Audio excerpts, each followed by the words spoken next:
एक साधु था। वह रोज घाट के किनारे बैठकर चिल्लाया करता था, जो चाहोगे सो पाओगे, जो चाहोगे सो पाओगे। बहुत से लोग वहाँ से गुजरते थे, पर कोई भी उसकी बात पर ध्यान नहीं देता था और सब उसे एक पागल आदमी समझते थे।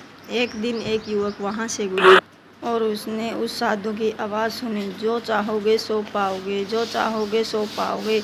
और आवाज़ सुनते ही उसके पास चला गया। जो चाहोगे सो पाओगे, तो क्या आप मुझको वो दे सकते हो जो मैं चाहता हूँ?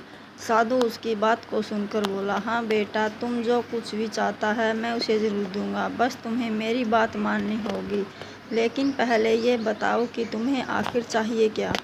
युवक बोला, मेरी एक ही ख्वाहिश है, मैं हीरो का बहुत बड़ा व्यापारी बनना चाहता हूँ। साधु बोला, कोई बात नहीं, मैं तुम्हें एक हीरा और एक मोती देता हूँ, उससे तुम जितने भी हीरे मोती बनाना चाहो बना पाओगे।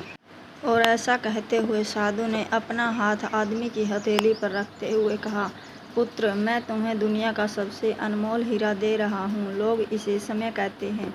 इसे तेजी से अपनी मुट्ठी में पकड़ लो और इसे कभी मत गंवाना। तुम इससे जितना चाहोगे उतने हीरे बना सकते हो।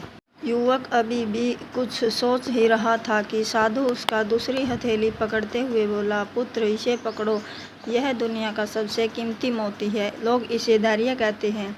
जब कभी समय देने के बावजूद परिणाम ना मिले तो इस कीमती मोती को धारण कर लेना। याद रखना, जिसके पास यह मोती है वह दुनिया में कुछ भी प्राप्त कर सकता है।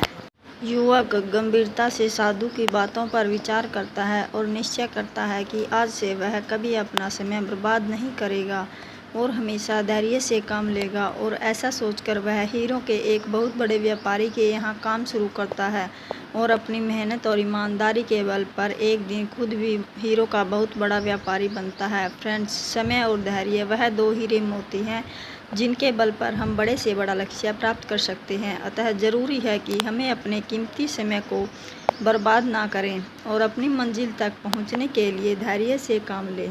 धन्यवाद। कहानी पसंद आए तो लाइक शेयर सब्सक्राइब ज़रूर करें।